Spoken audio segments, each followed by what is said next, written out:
Hai guys, di video kali ini kita akan membahas sifat koligatif larutan.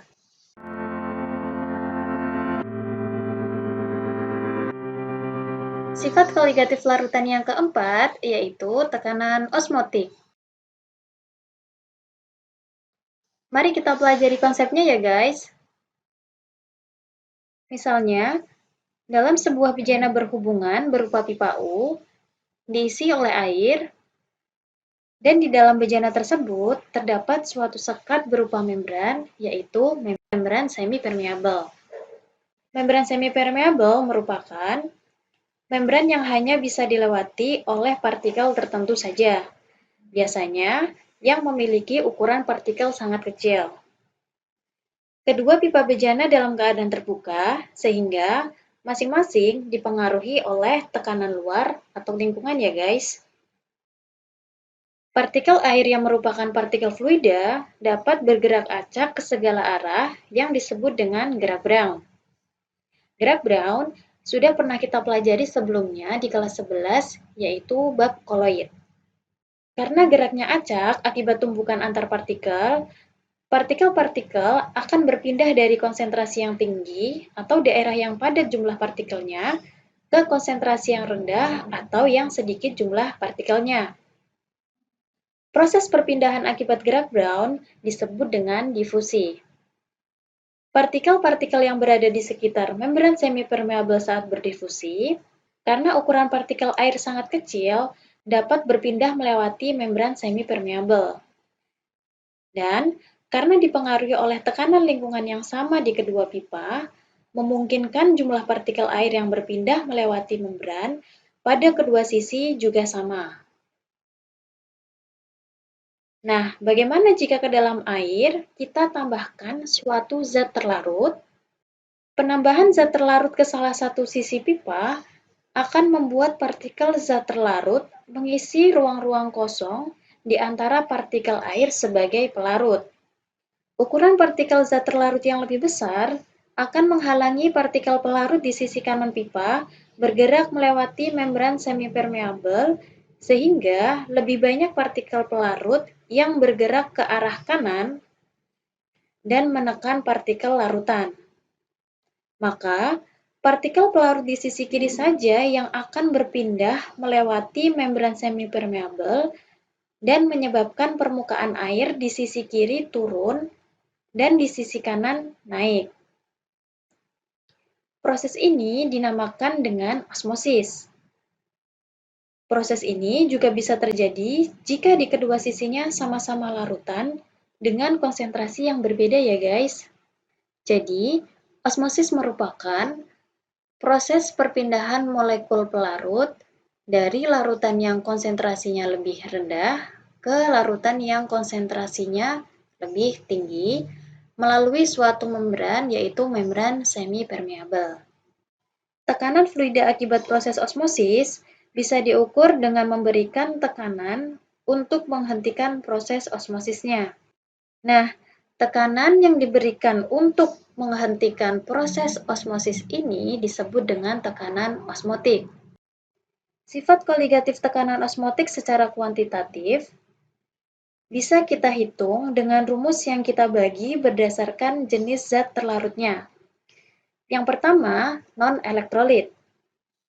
Tekanan osmotik atau P sama dengan M dikali R dikali T. M merupakan molaritas larutan. R merupakan tetapan gas ideal yang memiliki nilai 0,082 L atmosfer per mol Kelvin.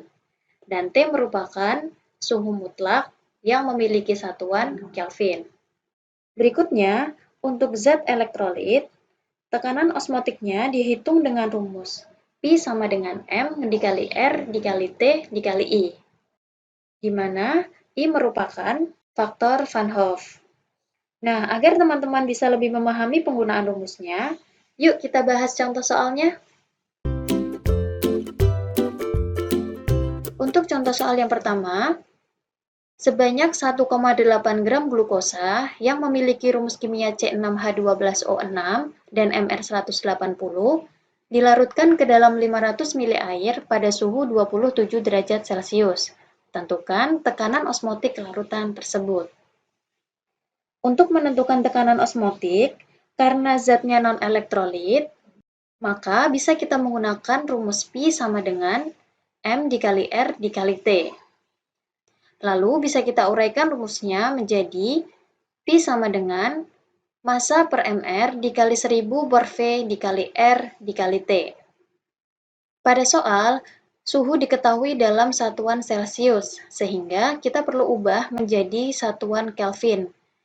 Maka, 1,8 dikali 180 dikali 1000 per 500 dikali 0,082 dikali 27 ditambah 273. Hasilnya adalah 0,492 atm.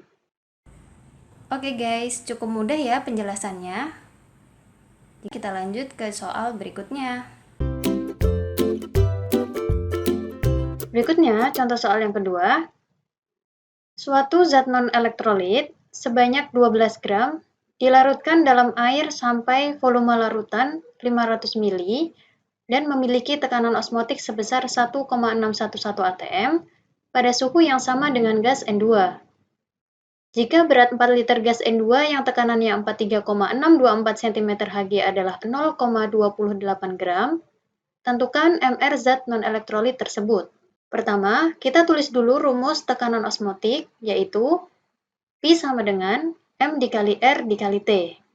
Rumus tersebut dapat kita uraikan menjadi Pi sama dengan massa per mR dikali 1000 per V dikali R dikali T. Kemudian, di soal diketahui bahwa zat non-elektrolit tersebut diukur pada suhu yang sama dengan gas N2. Sehingga, langkah pertama kita harus mencari suhu dari gas N2 tersebut, di mana rumusnya yaitu Pi dikali V sama dengan N dikali R dikali T. Untuk tekanan gas N2, kita ubah dulu satuannya menjadi atm ya guys. Maka, 43,624 per 76 dikali 4 sama dengan 2,8 per 28 dikali 0,082 dikali T.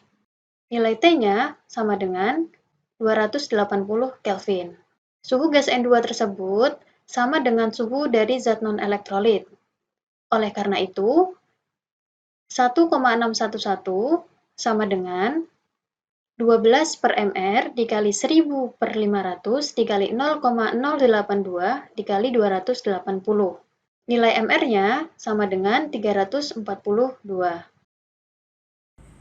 Oke guys, cukup mudah ya penjelasannya. Kita lanjut ke soal berikutnya. Selanjutnya, contoh soal yang ketiga. Dimasukkan sebanyak 3,42 gram aluminium sulfat ke dalam air dan diperoleh 200 ml larutan yang suhunya 27 derajat Celcius. Ternyata larutan ini isotonik dengan 500 ml larutan yang mengandung 6 gram urea dalam air pada suhu yang sama.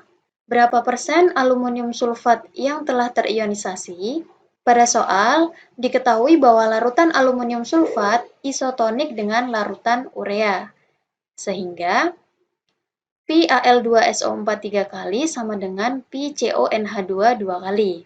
Atau tekanan osmotik aluminium sulfat sama dengan tekanan osmotik urea. Lalu kita uraikan rumusnya menjadi M Al2SO4 3 kali dikali R dikali T dikali I sama dengan MCONH2 2 kali dikali R dikali T. Untuk nilai yang sama, yaitu R dan juga T, bisa kita eliminasi ya guys. Sehingga rumusnya menjadi massa per mR dikali 1000 per V dikali I sama dengan massa per mR dikali 1000 per V. Lalu kita masukkan nilainya, 3,42 per 342 dikali 1000 per 200 dikali I sama dengan 6 per 60 dikali 1000 per 500.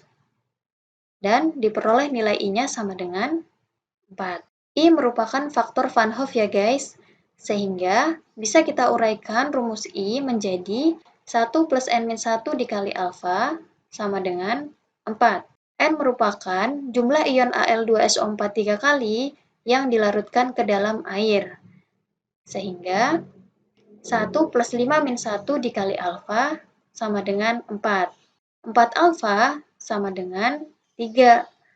Sehingga alfa sama dengan 0,75. Nah, untuk mencari persennya, maka persen alfa sama dengan 0,75 dikali 100%. Hasilnya 75%. Oke guys, cukup mudah ya penjelasannya. Kita lanjut ke soal berikutnya. Selanjutnya, contoh soal keempat. Sebanyak 9 gram suatu senyawa organik dilarutkan ke dalam 900 ml air sehingga tekanan osmotiknya menjadi 2,73 atm pada suhu 27 derajat Celcius. Analisis yang dilakukan pada senyawa organik tersebut menunjukkan bahwa senyawa tersebut mengandung 40% karbon, 6,6% hidrogen, dan 53,4% oksigen. Tentukan rumus molekul senyawa organik tersebut. Sama dengan soal sebelumnya, terlebih dahulu kita tulis rumus tekanan osmotiknya, P sama dengan M dikali R dikali T. Selanjutnya kita uraikan rumusnya menjadi P sama dengan massa per mR dikali 1000 per V dikali R dikali T. Selanjutnya kita masukkan nilainya, 2,73 sama dengan 9 per mR dikali 1000 per 900 dikali 0,082 dikali 300. Maka diperoleh nilai mR-nya sama dengan 90. Untuk menentukan rumus molekul senyawa organik, maka terlebih dahulu kita harus mencari tahu rumus empirisnya ya guys. Nah, untuk mencari rumus empiris, kita bisa menggunakan perbandingan mol dari atom C, atom H, dan atom O. Maka, 40 per 12 dibanding 6,6 per 1 dibanding 53,4 per 16. Hasilnya, 3,3 dibanding 6,6 dibanding 3,3. Nilai tersebut dapat kita sederhanakan menjadi 1 banding 2 dibanding 1. Maka rumus empirisnya yaitu CH2O. Selanjutnya, untuk mencari rumus molekul dapat dicari menggunakan rumus empiris dikali N. Nah, untuk rumus molekulnya dapat kita tuliskan nilai mR-nya yaitu 90 sama dengan rumus empirisnya juga menggunakan mR dari CH2O yaitu 30 dikali N. Maka nilai N-nya sama dengan 3. Rumus molekul dari senyawa tersebut yaitu CH2O dikali 3 atau C3H6O3. Oke guys, cukup mudah ya penjelasannya. Bagi teman-teman yang masih belum paham atau mungkin memiliki pertanyaan seputar penjelasan video tadi, teman-teman bisa langsung menuliskannya di kolom komentar di bawah ini. Like video ini jika kalian suka, dan jangan lupa untuk share ke semua teman-teman kamu ya. Nah, bagi teman-teman yang belum subscribe, klik tombol subscribe dan bunyikan loncengnya ya, supaya kalian bisa terus mendapatkan updatean video terbaru dari kita. Oke guys, terima kasih ya. Semangat belajar!